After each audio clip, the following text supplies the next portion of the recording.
Welcome to Sweet Life Beat Life. We hope this video helps. You begin by opening Genmoji immediately. Once done, grant camera, microphone, and photos access so the app can sample and save images. Make sure your iPad is on iOS 18 and that the Genmoji app is updated. Tap New Project, pick a canvas size, and select a base emoji or blank canvas. This first choice defines proportions and style. Use Apple Pencil or Touch input. If you have a pencil, enable it in settings for pressure sensitivity. Start the first clean stroke. Once your base is down, you move into precise editing.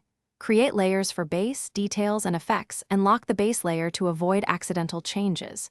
Use the brush panel, set size, opacity, and smoothing, so lines stay clean. Try size 612 for facial details and 3050 for backgrounds.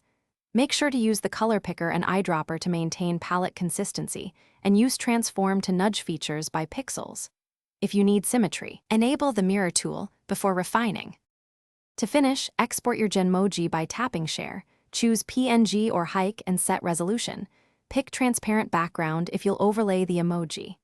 Save to Photos, send via Share Sheet, or export the project to iCloud so you can resume later.